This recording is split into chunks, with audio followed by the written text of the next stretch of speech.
for him with having Dak not being there and the offense is not moving the ball like it needs to. And it's just a point of just understanding, like, you're gonna have these type of seasons. It doesn't mean that he's falling off the cliff and that it's not going anywhere. I just think he's not having the best year right now. I think he has 150 touches for 572 yards. Still can be a 1,000-yard rusher this year. So how is he anything that he's falling off that need to move on? I think it's still a great value in Zeke and what you pay for him. I agree. I just think Zeke is low-hanging fruit. I mean, you take Dak out of the equation. The offensive line has been banged up.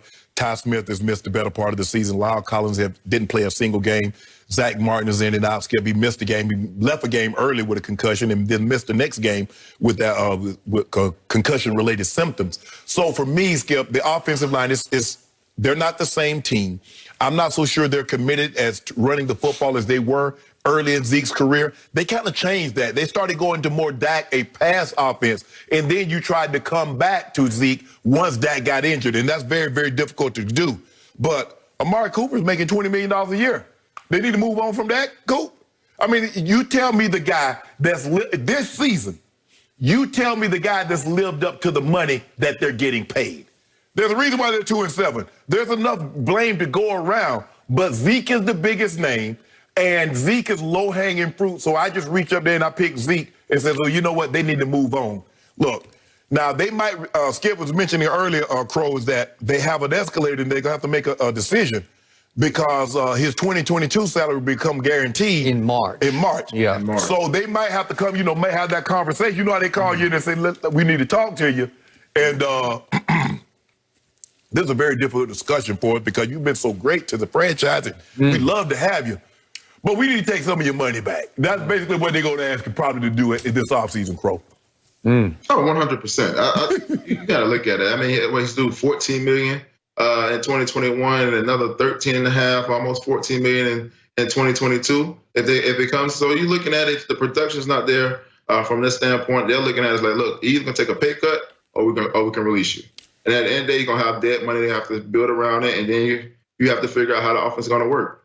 You got to think, Mike McCarthy's offense was never a heavy run offense anyway. So it was more of a pass offense. The run game was more of a pass, a play action, throw the ball down the field, get bits and chunks. But he had Aaron Rodgers that was throwing the ball down the field and extending plays. Same thing that Dak can do in this offense. So now you're looking at it, you're like, hey, we don't really need Zeke. It could possibly happen, but he's still a great value at 25 years old. Crow, I cannot express to you how much I hope you're right and how much I hope this man across from me is right. My better judgment is telling me you're both wrong.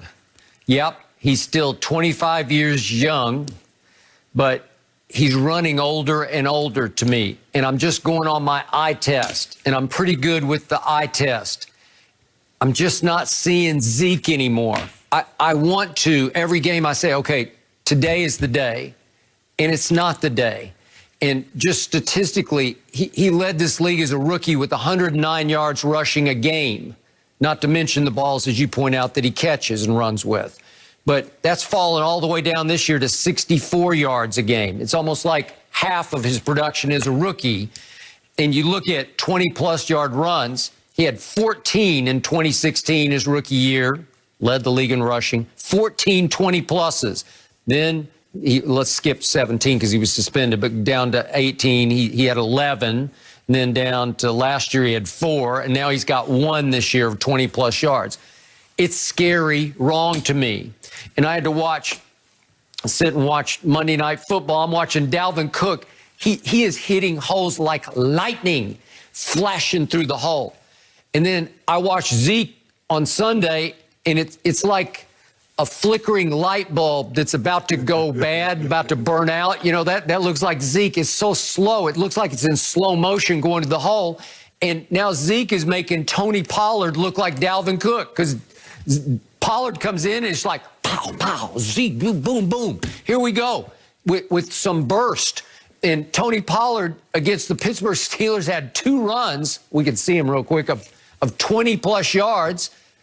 And I'm waiting for one from Zeke, and I can't find it because he doesn't seem to have that left in his body. And he's still a very young man. Well, how do I defend that? What's to tell me that he's suddenly going to snap out of it, because he hasn't snapped out of it for 2 years now? Crow, is it two? Man, I look, he's going through a funk. Like you're gonna have that as a player. You go through a funk. You go through those sessions, or you may have a season where you have a down year, but it's just how you're gonna bounce back from it. He's not having a great year. The offensive line is not there. He's missing his best friend, teammate, his brother, and that can get him going. And another thing is, it's just, when you look at him, he doesn't have that same burst that you always seen when he came in as a rookie, and also you saw part of 2017 also. But you're not seeing that burst from him that you normally would see. I think it's the vision that you saw earlier in his career. I don't see that he's making the right decisions from that standpoint. Nope. But when you look at it, the guy can still play the ball and can change the game at any point in time if he hits the hole that he needs to. And I think that's just something that he's missing.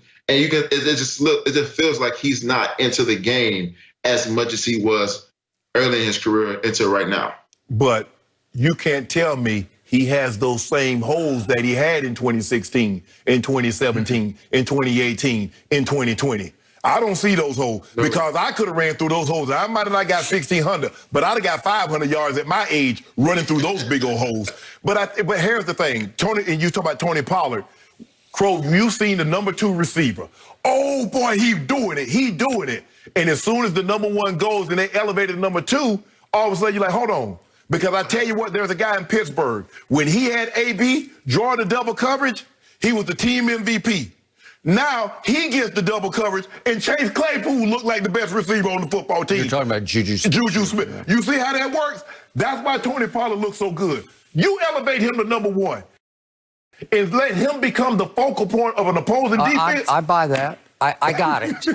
But still, it's almost to the point where if you guys can guarantee me Zeke is going to have a bounce back year next year. I can't guarantee they don't guarantee if Crow will, then I would say put Zeke on mothballs right now. Like let's just put him on the shelf for the rest of the year, because where are we going? Y'all got a chance to win the division.